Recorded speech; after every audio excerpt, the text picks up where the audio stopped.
have any questions. Sorry, I just started recording. Awesome.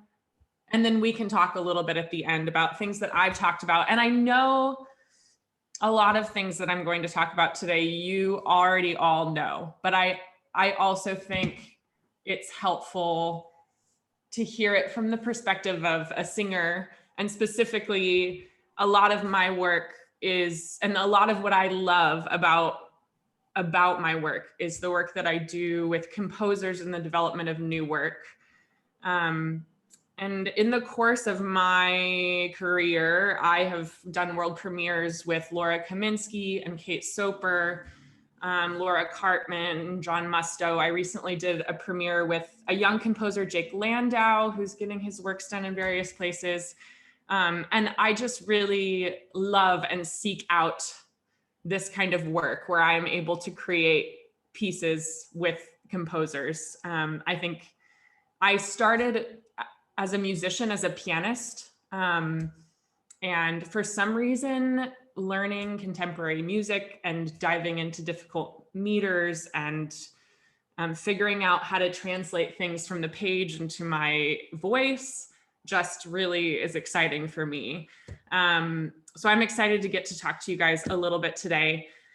I'm going to talk about a few various and differing topics. The first, I just wanted to talk you through my process as a singer of contemporary music and how I approach a score that is on the non-traditional side, and how I prepare in a short amount of time or a long amount of time, depending on the time that I have.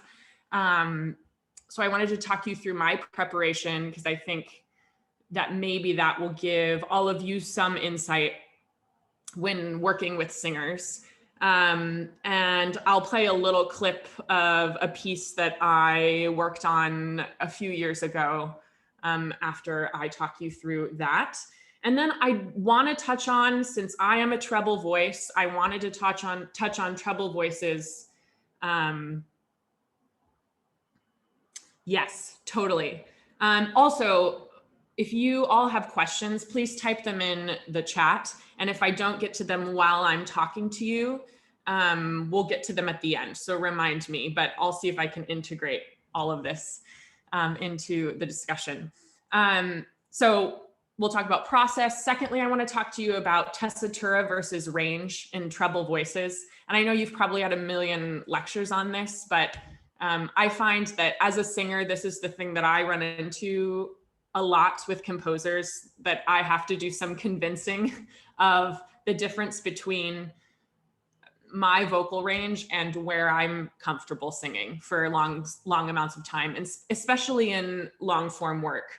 And again, these are things you probably already know, but I would love to talk through the treble voice types with you, and also talk to you about vocal styles and vocal effects that you might be asking for in your music that might be easier for specific voice types. For instance, like if you're looking for a piece that's mostly without vibrato, you have written senza vibrato in the score, you might not want to ask a mezzo to do it and keep them in a high tessitura place, because that's going to be taxing long-term for like a mezzo soprano. So I'll talk you through a little bit of that. And then I want to just touch on collaborating and just the sort of excitement of a composer-singer collaboration. And I'll talk to you a little bit about some of my favorite collaborations and the things that made them my favorite collaborations. And then we can ask questions and talk through that. So first, process. So my process when I get a new score, immediately before I even read the text, which other singers, this will be different for other singers, but before I even like dig into the text, I mark my beats. I mark my big beats in a score. Because that is the one thing, if I am handed a difficult score, that is going to keep me together with a conductor or a pianist in a rehearsal, and it is my priority to internalize the rhythm as quickly as possible. So marking the triplets in a complex meter and the duples, and really having a easy visual map on the page. So that is where I go immediately. So rhythmic internalization for me is the most important part of preparing a new score. Even preparing traditional music, it is the most important part for me, actually, because I find that if I have not internalized the rhythm, I have no sort of roadmap in a piece that I've never heard before. So that is my first just big task. I like walk around and chant and conduct and mark my score. And before I listen to the pitches or even try to start singing anything, that is my first step. And of course, as I'm doing that, as I'm internalizing the rhythm, I'm starting to internalize and understand the text, which is also important. But I feel like that comes with the rhythmic sort of internalization. Secondly, I start to learn the melody. I'm a pianist, so I play the melody on the piano. I tend to octave displace while I'm learning a score. So I keep everything as close together as I possibly can in a very comfortable part of my range, because I find that when I am learning music that is foreign to my ear, I have not heard a million recordings of it. It's easy for me, especially as a singer that was once a pianist, to approach a score like a pianist, which I have to like trick myself as a singer pianist out of my pianist brain, because it's easy for me as a pianist to sit down and just like play the score and then practice for hours and hours and hours until it's in my fingers and use the metronome and play exactly what's on the page. And there's no consequence in my body to that. But as a vocalist, I just can't do that. That is not the way that I physically am able to drill a score. So I take the melody and I learn it with octave displacement in like the interval of like a sixth, usually, if I can.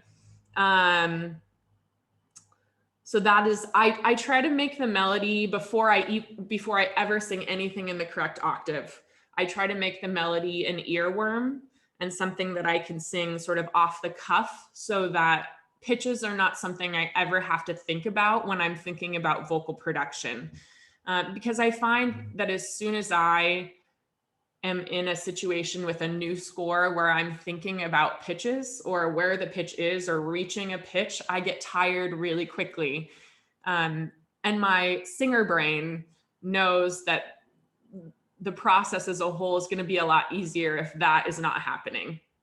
And I'll have a lot more colors and sort of vocal choices to bring to a rehearsal with a composer and a pianist if I'm not searching for pitches in my throat and tiring myself out in the first sort of 15 minutes of being in the room with other people. So I find that like making what I'm learning an earworm for myself in an easy octave, humming things around the house in an easier octave, that is like a huge and important part of this process for me.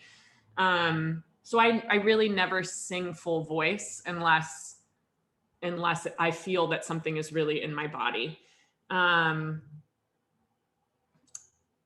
And so I make sure that I'm vocally fluent in the music before I'm singing out. And my first rehearsals, usually with a pianist, I stay in the octave displacement land in order to coordinate with the pianist, because oftentimes in a new score, I have never heard the piano before unless I'm being sent a MIDI track. And even then, I've never heard the piano before. And I actually prefer to not learn things with MIDIs unless I have a short amount of time to learn them. But my first rehearsal with piano, I'm singing things softly in an easier octave, and I'm making sure that everything's lined up so that I'm not building any vocal stress into the music at all. And that's kind of my process for learning music. It is that, because by the time I have done all of those things, the text is in my body, the melody is in my body, and the rhythm of the text is in my body, and I'm able to really just forget about everything and go. And my goal as somebody that performs new works is really to make it sound as natural and as easy as possible, because I feel like that is my job, is to make it not sound like foreign and unnatural, is to make it sound natural and like I wrote it. So that is my process going through things for the first time. And Elizabeth, did you ask earlier about how long? Let me look at your question. Yes. So Elizabeth's question was, can you talk about what constitutes a short or long amount of preparation time? I would say a long amount of preparation time is like 6 months. That is on the long side. I would say I have learned full new operas in as short of an amount of time as like 2 weeks, because a lot of times when you're doing new works, that is when you get the score. And I do not, I hated, I mean, nobody's happy performing a long form work with having 2 weeks of preparation. But a lot of times singers will make it work, most of the time actually, because if they're singers that do a lot of new works, they're able to do that. In a short amount of preparation time on a long form piece like an opera, the things that might suffer are not necessarily like the music being learned, but rather the music being in somebody's body. And that for me is what takes me longer than the actual intellectual learning of a piece, which I feel like I could do that in 2 days, but it takes me a longer amount of time to really internalize things physically and get them out of my sort of mechanical brain and into my lyrical singing brain. So yeah, I would say long is 6 months and short is 2 weeks. And then there's everything in between. And a song cycle, of course, like learning a song cycle or learning a song is going to require a lot less time. And I personally wouldn't mind having like a month on a 5-song song cycle. Like that's enough time for me. But for an opera, I want to have it a few months in advance, especially if I'm having to work things into my body in a physical way and understand what sort of endurance it takes to get through a piece. So I wanted to play you guys just one clip of a song from John Harbison's set Simple Daylight, which he wrote in 1990, I believe, for Dawn Upshaw. And not many people have performed this set since Dawn did it in 1990, because he wrote it for a pianist at the time that was working with Dawn, that either wanted things to be super easy so he didn't have to work on them at all, or like extremely challenging and like took it on as a challenge. So this piece, it's not frequently done just because the piano part is so effing hard. So I got to revisit this piece on John's, I think, 80th birthday celebration a few years ago. And I prepared it with a pianist, Lydia Brown. I love this. I love the commentary in the chat, so keep it coming. I learned this piece with a pianist, Lydia Brown, and I didn't have a long time to prepare it. I was doing this at a program called Songfest, which notoriously gets its programs out late. And this is I think 5 or 6 songs in this song cycle. So Lydia and I had never met Lydia before we collaborated on this cycle, and John wasn't there while we were working on it. But we really had to trust each other and be very open to each other as we were preparing it. And we were practicing for several hours a day because it's quite difficult. But of course, it wasn't in my body yet when we started rehearsing it. So it was a lot of trust on Lydia's part, because I just refuse to sing things unless it's in my body. So I was doing a lot of octave displacement and a lot of like chanting, and just we were lining things up and making it as orchestral as possible. So I just want to play you one sort of song from this cycle, just so you can see a little bit of my process in action. 1 second.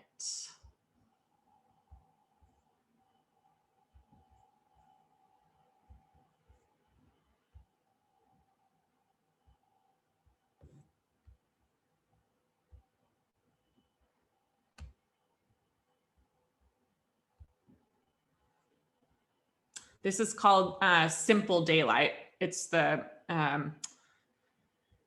title piece of the song cycle, Simple Daylight.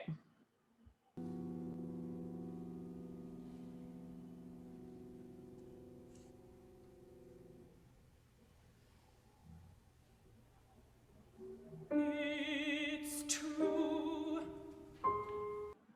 Can you guys hear that? Okay, cool.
I hope I stopped it at the right time because I couldn't hear it.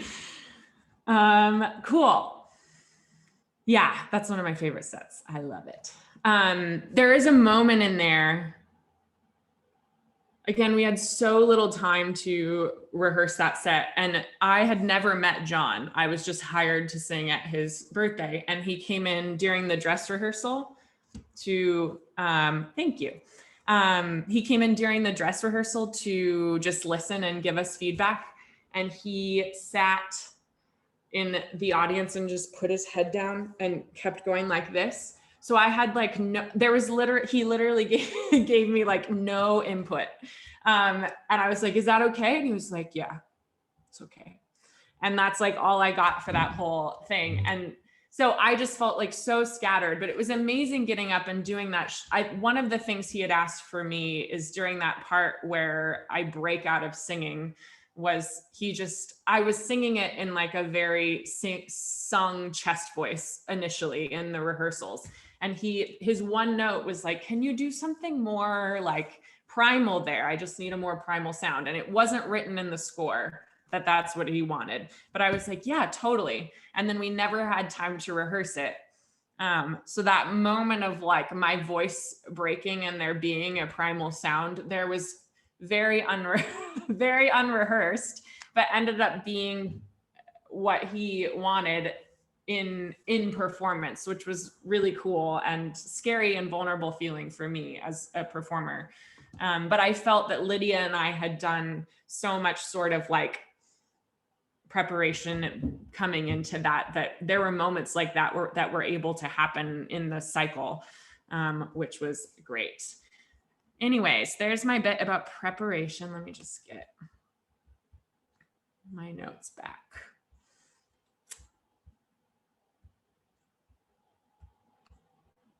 Okay. Now I wanted to just talk a little bit about tessitura versus range for treble voices. And I don't know what sort of, where you all sort of are coming from in your compositional life, like what your primary instrument is. And if you are a vocalist writing for voice, you already have a sort of leg up in understanding how to write for voice. But that is not to say that people that are not singers cannot write for voice at all. It just takes having people on your team, I think, in my opinion, working with people, it takes people on the composer's team that are vocalists for a composer to really inhabit and understand the voice. And I find that most people that perform new music are kind of game for anything. And I certainly am. Like, I want to get as close to what the composer has in mind as possible. But I also know that as a singer, I have a task, and that is to make it to the end of the show, whatever length the show may be. And I have to protect my voice. So there is this give and take a lot of times in collaborations with composers where, and I had to learn this, I have to say, because there was a point in my singing life where I didn't know how to stand up for the sort of longevity and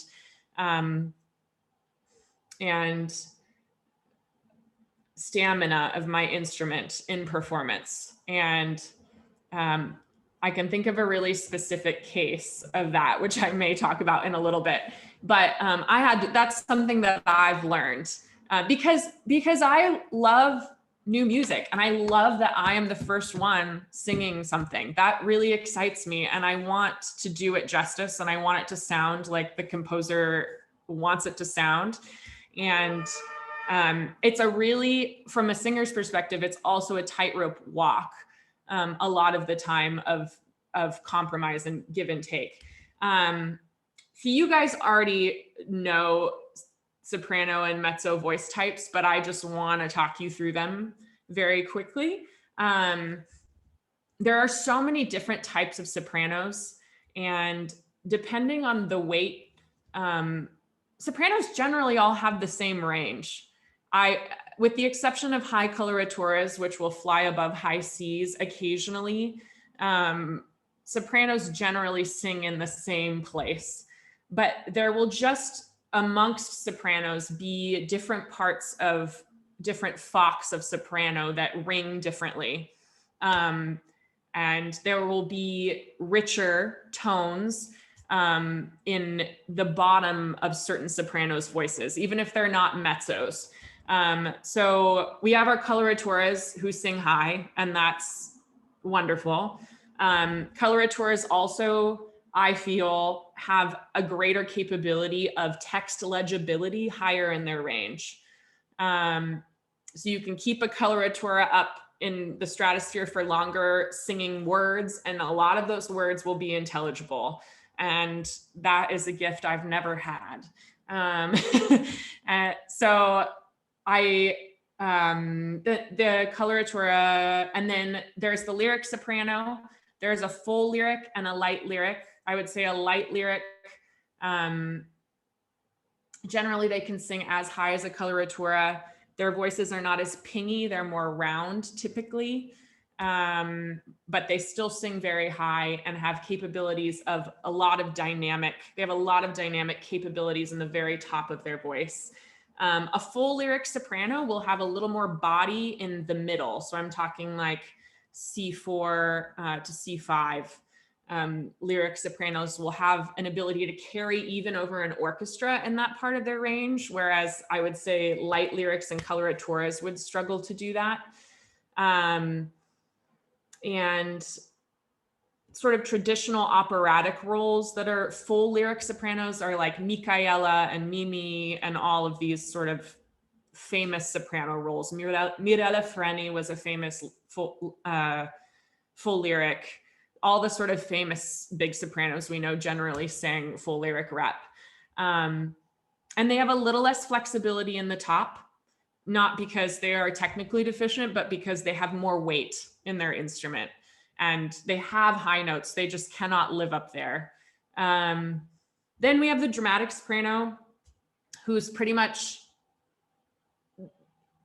lives in the same range as the other Fox, but just has the capability of singing louder and more powerfully, carries really effortlessly over an orchestra pretty much throughout their range. And writing for a dramatic soprano in like art song or a medium that's not opera, they'll generally want to stay in a lower tessitura for longer, I would say, because their high notes are specific and should be specifically placed. And then we have mezzo, and there's also different kinds of mezzos and contraltos. But I find that it's generally, if you guys have questions about the lower treble voice types, mezzo and contraltos, I'm happy to talk about them a little bit. But I find that it's generally less confusing to write or have songs written for a mezzo or a contralto. Generally, people aren't writing for mezzos to hear their high notes. There may be a few in the song or in the opera, but it's not, you wouldn't write for a mezzo and then keep them in the very top of their range. And that's there, we just generally I run into less problems as a mezzo with that sort of stuff. I do find though, if you are interested in writing stuff that is outside of the traditional vocal sounds, that certain voice types lend themselves to that a little bit more. Like I said at the beginning, coloratura sopranos generally do senza vibrato really high, really well. They are also more capable of text declamation really, really high. If you're interested in clarity of text for like a lyric soprano, the middle of their range, like I would say like A4 to F5 is where a lot of text clarity will happen. And above that, high notes are really cool, exciting, and expressive, but there won't be a ton of text clarity above a G or an A flat, really. And dramatic sopranos really love to live in the bottom of their range and occasionally go up to the top. Mezzos, I just did a piece with a composer that really loves the sort of like musical theater vocal style, but writes for opera singers a lot. And he loves low female voices. So he's really into mezzos and contraltos and those sorts of sounds. And he writes a lot of music that calls for belting, which I love. I also teach musical theater at a school in New York City called the Neighborhood Playhouse. And I just love to belt. So I found this composer and I fell in love with him because he like writes all these very musical theater lines in the middle of these beautiful classical orchestral textures. The sort of problem that we've run into working on these projects together are just being heard with the orchestration. The orchestration becomes a lot more tedious to orchestrate without amplification if you're asking your singer to belt in their lower register, because oftentimes it sets them up to not be totally vocally set as they crawl up in their range. So I'm working on this piece right now. I'm going to take a quick drink of water because I have allergies. I'm working on this piece right now with him, and he's kind of navigating. He wants this alternative vocal style, this alternative belting style throughout the piece, but he also wants a full orchestration. So he's in the process of deciding if this piece that he didn't intend to be amplified is going to be amplified and how we're going to do that now that the piece is being taken into production at different places. And each venue that the piece is being done at has a different sort of sound setup, because he wrote it as a traditional opera and it's turning into a sort of hybrid musical theater operatic piece. So that's been an interesting sort of journey as well. But I find that for voice types, mezzos generally are able to switch just because of the way that our voices are set up. I find that it's easier for a mezzo to switch in between their higher or more operatic vocal range and a lower belt.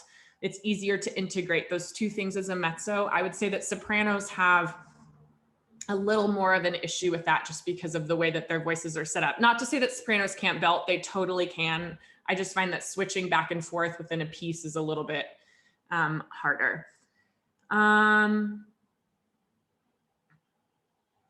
Yes, I just saw your question, Jillian. Yeah, so Jillian asked, can you speak to when and how often within a piece it's appropriate to go to the top of a vocalist's range? I think you really have to know who you're writing for. Because for me, as a voice that lives in the middle, I am a mezzo, and there are lots of voices that live. Yeah, I would agree with that, Elizabeth. I would totally agree. Yeah, there are a lot of voices that sort of live their tessitura, their comfortable range is in the middle and their upper middle range. And I'm one of those voices. And the voices that are exceptional voices that we don't come across as often are the voices that love hanging high. I would say unless you have a specific voice in mind that sits high and loves singing high 100% of the time, don't write for that voice. Because more often than not, that is not going to be the case where you have somebody that wants to hang up that high. Within the context of a single song, I hope that I don't have to go to the top of my range more than twice. So my highest note in a song is typically a B flat because I'm a mezzo, and that's really high. That'd be a high mezzo song to have a B flat, but that's like my big high note is a B flat or an A. And I really want to only be up there once, maybe twice if there's a good reason. Or if the piece is long enough and I have enough break in between those two high notes. And I would guess that it's the same. I was a soprano for a while before I was a mezzo, and I would say it's the same for sopranos in the sense that no soprano wants like multiple high C's in a song unless they sing high C's better than anything else. Yes, you did. I don't know that you've hired me as a mezzo because it's been because of. We've hired you as like a low soprano. Yeah. For sirens, yeah. But yeah.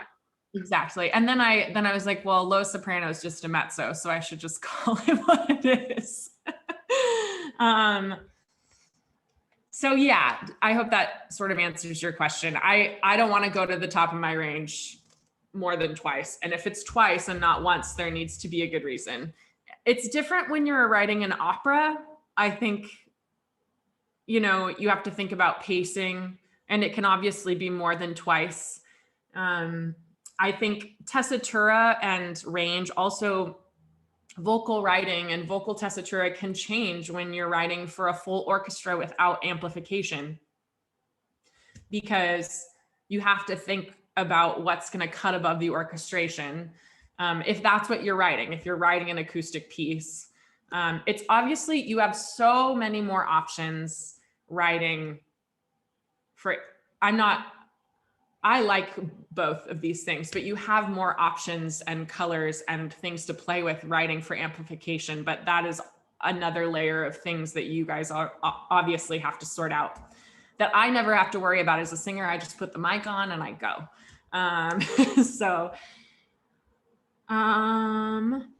I think ultimately with tessitura and range, you have to know what your priority is. Is it clarity of text? Is it legato line? Is it the sound world that you're creating? I think all of those things can be part of what you're going for, but with each page that you write, you have to sort of know what takes precedence. And I would say it's different with every composer that I work with. Some composers really just want a line with some text, you know, and some composers are like, this text is really important, and it's just really important that every word is intelligible. And Kate Soper, for example, the words are really important for her, but also the sound world that she creates. And a lot of her music requires a lot of extended vocal techniques that are not just singing. It's like breathing and Sprechstimme and clicking and all of these sorts of things that different things that she writes into literally every score. Okay, I'm going to talk a little bit about vocal collaboration, and then we'll do Q&A. I just think ultimately it's very exciting to get a composer and a singer in a room. And the positive experiences that I've had with composers are ones where both parties are operating from a place of trust and curiosity. Because as a singer, it doesn't work for me to come into a room and say, this score doesn't work and we have to change it. Sorry, you guys, I'm having literally horrible allergies.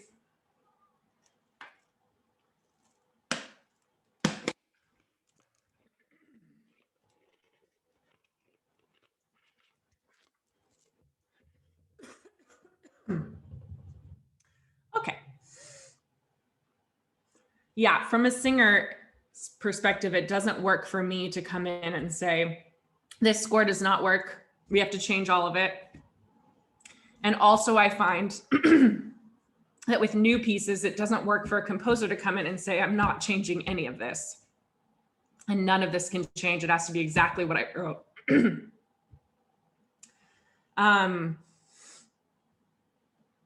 So I find that the most rewarding sort of collaborative processes are ones where both parties are curious. And every voice is really as unique as every person.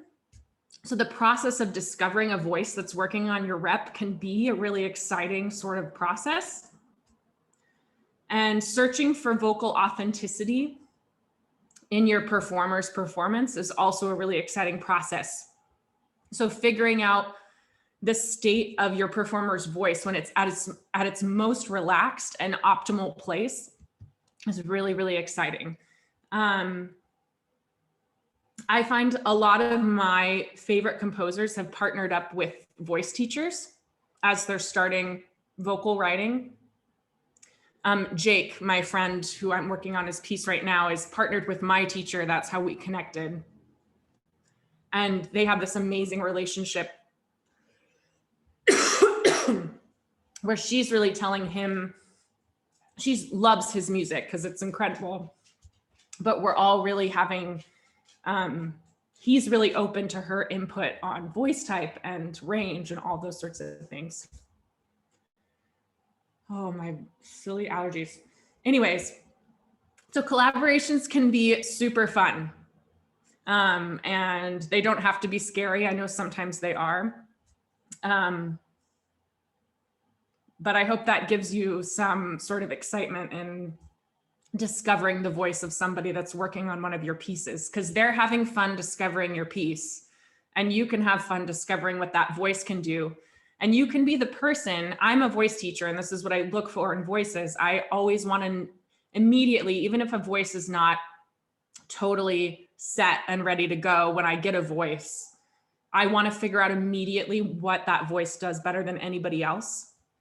And all of you as really well-rounded musicians can also figure that out. When you have a voice in the room, what does this voice do better than anybody else that I've worked with? And you're going to be successful if that's something that you hold up in your collaborative partner. That's going to make you look good in the end, I think. Great. Let's do a little Q&A. Let's talk. Holly, you wrote, Holly asked how my collaborations have worked, if it's multiple drafts of something. It kind of depends on how fleshed out a piece is and when I'm coming in on the project. With Kate Soper's, so right before lockdown in last year, I was like a week and a half out from the premiere of Kate Soper's second opera. And we had done a workshop the summer before 2020. So 2019, we did a workshop. And Kate said, this is my final score, and she submitted it. And we did the workshop and nothing was working. And she had never really seen, the music was working great. There were just things dramatically that were not. And she was also writing her libretto. And the music that was there, she had amazing things there, but she sat down with us at the end of the workshop we had in 2019 and said, okay, what do we do? Like, what needs to go? What needs to stay? And that was the most involvement I think I have ever had in a piece of music, which was really amazing. Yes, totally. So important. And the product that we had in 2020 was so different and so personal and so specific.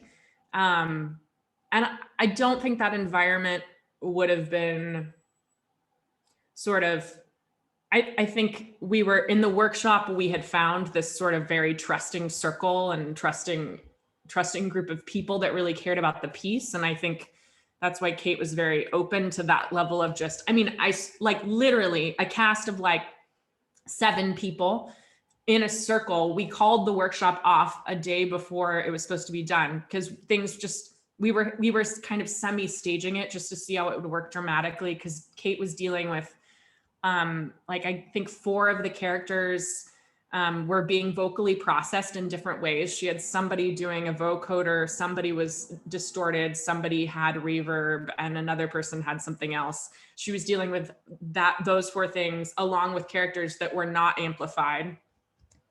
So a lot was going on. So we finished the workshop a day early, and the last day of the workshop, we just sat down and Kate like threw her papers, like the score in like individual papers out on the stage. And we just sat there for like hours and hours and talked about it.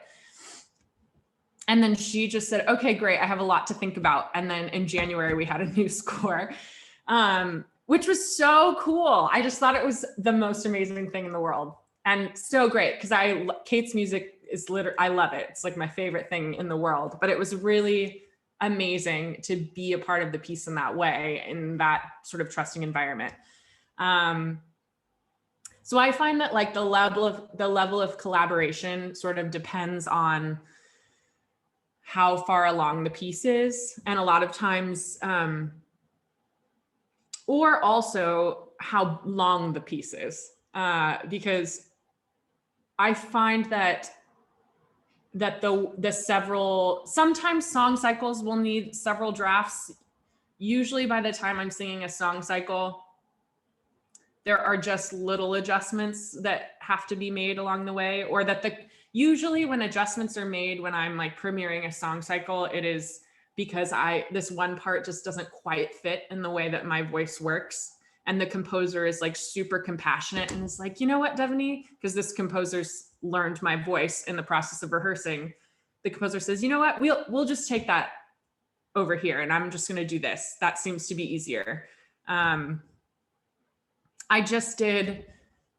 keep talking about Jake, but he's my most recent collab.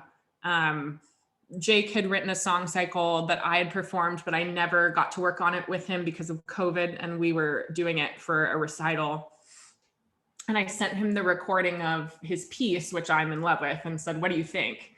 And this song cycle is pretty done. It's been like performed by a few people, and I was not the first person to sing it by any means. And he emailed me back and was like, oh, it's way slower than I've ever pictured it, but I kind of love it. And he's like, and you didn't really do what I wrote on the page in the B section, but I also kind of love it. And so like 2 days ago in my inbox, I got a rewritten score with the version that I had sung, which again, that is not expected. That is like next level. And I've done a lot of work with Jake. But I find that process really exciting and personal, and generous on the side of composers. Angela wrote, what are the top initial questions that a composer should ask a singer about their voice before beginning to write a piece for them? That's a great question.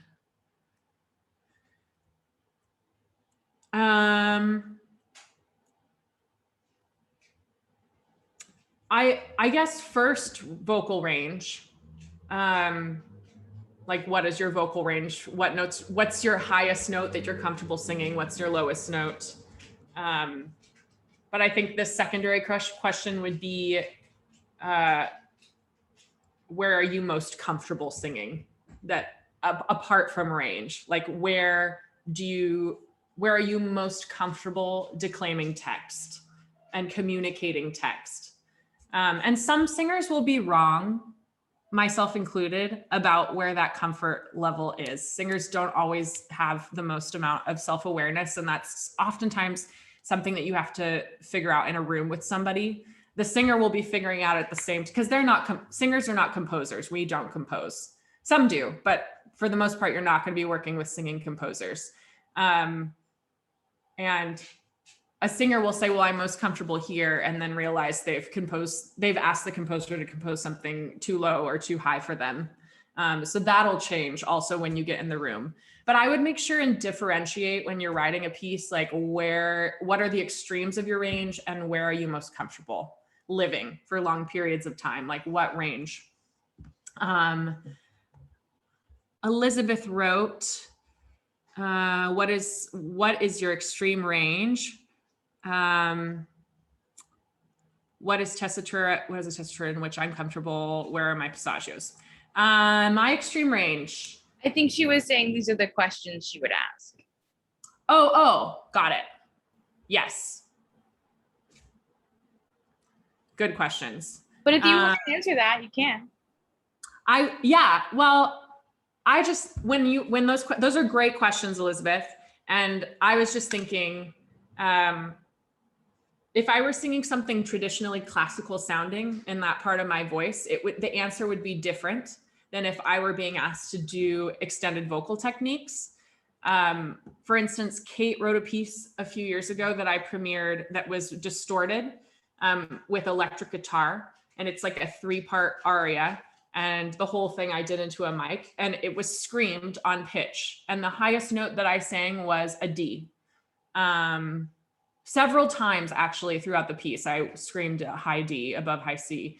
And that's too high for me. I would never want to do that in the traditional classical style, but screaming it in the extended techniques is a different thing and a different sort of story. So in that case, my extreme range was different, just because of the vocal style that I was being asked to do.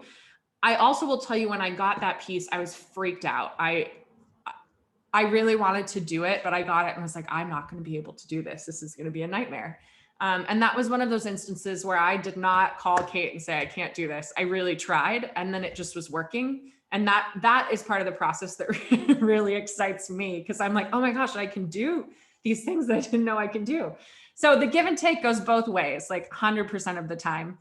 Holly, you wrote, is there anything that outs a composer as not being familiar with vocal writing? Yes. There are specific things that mostly have to do with tessitura. Man, but you'd be surprised at the composers that are writing at a quote unquote high level that have those things still in the score. Because I did a workshop of an opera a few years ago for a very big operatic institution, and I will not name any names, but and I was a soprano then, and the composer, who was pretty young, said he said I was perfect for the role, and then also that he was looking for a soprano with a big voice and that could sing really quiet high notes. And then for a 3.5-hour opera, proceeded to write phrases that started on an A or B flat for every single phrase and then descend. So he wrote descending phrases starting on A's or B flats for like a 3-hour show where I was singing the title character.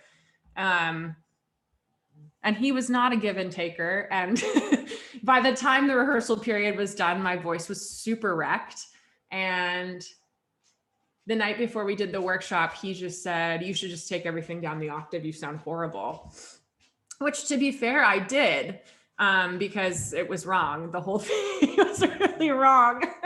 So I went home and I rewrote the whole score because I had his permission in writing. And I went back and I changed the beginnings of every phrase down the octave, then I would hop up to the upper octave. And that's what I did for the workshop. And the people listening to the workshop had no idea. He was livid, but I was like, expletive. So yeah, that was a good experience. But that for me, consecutive phrases starting at the top of the range and plummeting down to the bottom, big flag of like, you have never written for voice before. People that want specific text at the top of a range or the top of a passaggio. For instance, as a mezzo, this is not a high note, but the top of my passaggio is like F sharp on a good, on a day where I'm feeling like my high notes are amazing. But I wouldn't want a lot of text up there either. I wouldn't want a lot of text just hammering an F sharp. That would make me really tired. So it's usually the shape of phrases that sort of gives me a hint that people have not written vocally before. Also phrases that go from extreme low to extreme high and that aren't looking for an effect, because there is a cool effect that happens when you ask a voice to go from their extreme low to their extreme high. And if that's what you want, that's great. But if that's something that you're not mindful that you're doing, then it's not great, because you're not going to get the sound that you want and the singer's going to be stressed. I love challenges. Like I love making uncomfortable sounds if that's what the composer's looking for. Like the piece I mentioned of Kate's, I loved, that was super uncomfortable for me, but I loved it because the character I was singing's name was Shame, and Shame was really ashamed and like having a lot of like issues, and it matched up emotionally. The uncomfortable place that my voice had to go matched up with what Kate was trying to communicate. And I am 100% game for something like that. But if there's no reason, then I don't care, and I'm like, it's just gratuitous. I don't have any sort of reason to sacrifice my vocality for this moment. It's 6:00. I want, if you want to leave us with any last thoughts? I think what I said earlier, just be curious and be open when you're working with singers, and you're going to get a lot along the process of being a composer. You'll get a lot of different singers at different levels. But I think the sooner that you can sort of identify what makes a singer special, the more successful the performance of your piece is going to be. And at that point, that's what you want, is an honest performance of what you've written. And I think no performance of your piece is going to be a waste at any level. You're going to learn something from every different singer that has your piece, even if it's not really the way that you like it. And unfortunately, that will happen sometimes too. And that's a bummer. But I think those experiences can be learning experiences. So it was such a pleasure talking to all of you. And I hope you have a great weekend. Before we break, just a few things. Remember again to get your bios and the text of your pieces to Lily or myself. And so one of the things Devony touched on was the importance of workshopping, and workshopping is so important. And the most prominent reason why people do not workshop is because they don't have the money to do it. If you want to learn about how maybe you can get the money to do it, then I'm going to give a fundraising seminar tomorrow. And that's like literally my job. I'm a professional fundraiser. So I look forward to seeing you all tomorrow. We can talk about monies. Thank you so, so, so much, Devony. It was Thank lovely seeing your beautiful face. Good to see you too, Jillian. Have fun, you all. Bye, guys.